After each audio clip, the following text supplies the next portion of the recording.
Hello, my friends, and welcome to the final episode of the chicken series. For those of you who have been around, we have discussed a lot about this topic. Na sasa tunafika tamati. So, keti kitako, usibanduke, and please watch the final episode of the chicken series to the end.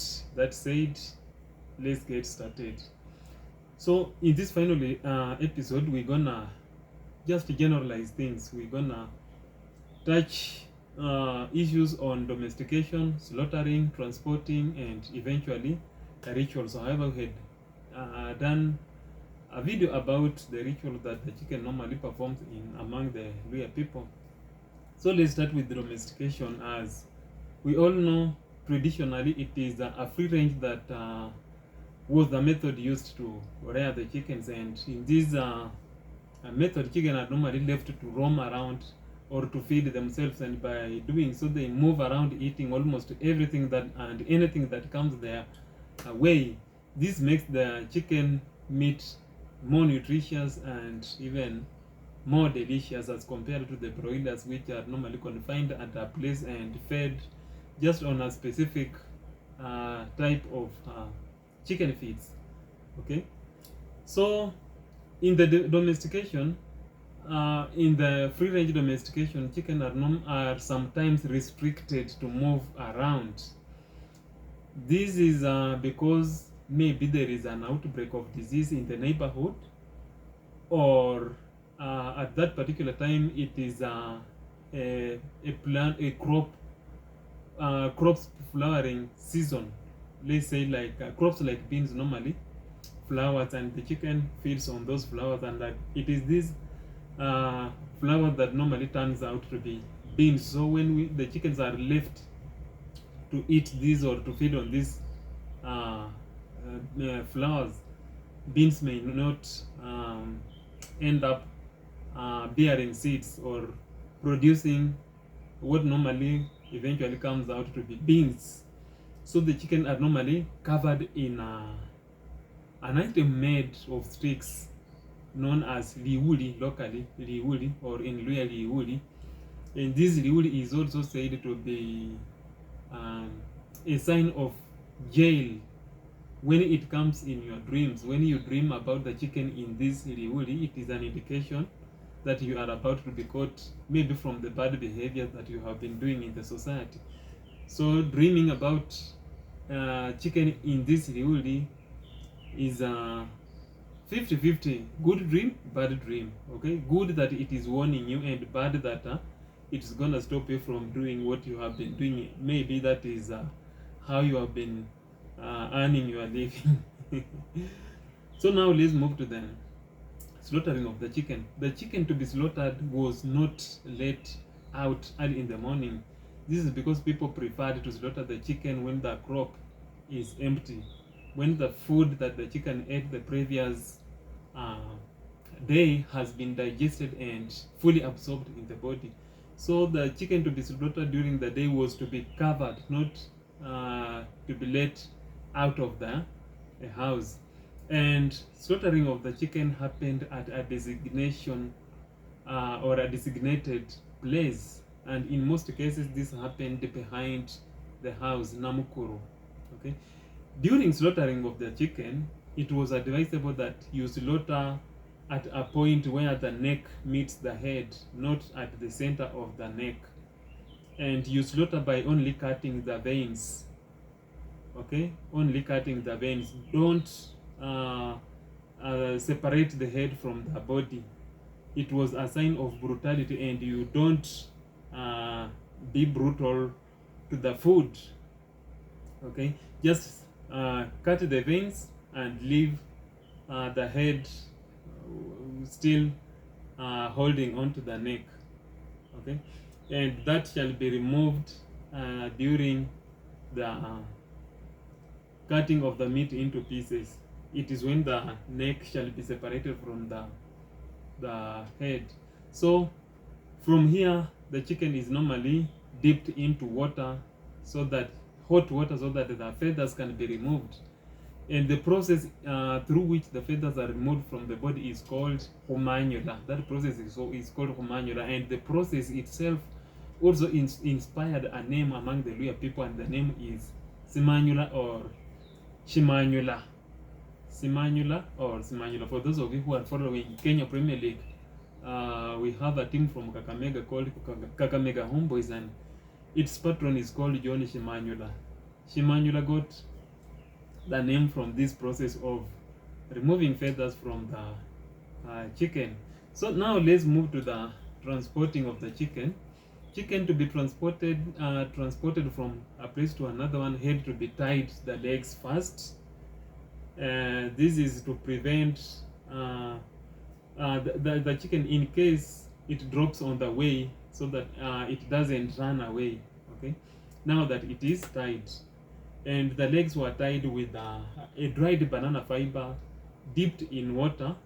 This banana fiber is called rehola. After tying the legs together, the chicken had to be carried under the armpit while facing backwards. This is to prevent the chicken from marking the road in which it is following, so that in case it reaches the destination, it doesn't follow the route back home. Okay, you don't carry it the way that that black boy on the thumbnail is carrying. That boy is actually carrying it the wrong way. You carry it while facing backwards. The moment you reach the destination, you let's say it is daytime, you don't drop the chicken outside. You have to enter the house with it and drop it inside the house, so that the moment it will come out by itself, it will be marking the way that it shall follow back when the sun sets or in the evening. Or the other way of making the chicken adopt its new environment without getting lost. The moment you reach the destination, you make the chicken jump the broom at the doorstep. Just lay the broom on the doorstep and then make the chicken jump that broom. The broom always stays in the house, so the chicken shall also stay within the homestead without going outside, and by doing so, the chicken won't get lost. So let's move to the rituals. Some of the rituals that the chicken normally performs. We had already discussed this, and there is a video about the rituals performed by the chickens. But now that we have found other details, let's just add to what we had already discussed previously. And the first ritual here, or the first chicken to power, the first chicken performed ritual here is called Ingohoyesi Jimbiro. Ingohoyesi Jimbiro is the chicken slaughtered to someone who has been accidentally rained on at the very first rainfall after a long dry spell. That rain that normally rains for the very first time after a long dry spell, baada ya ukame mrefu, hiyo mvua ya kwanza haifai kunyeshea. The moment that rain rains on you, it is believed you may fall sick, because people believe that that rain is contaminated. Okay, it has to rain severally, so that when it rains on you, it is now okay. But the very first one is believed to be contaminated and shouldn't rain on somebody. The moment it happens, you have the chicken has to be slaughtered for you, and this chicken is called Ingoho.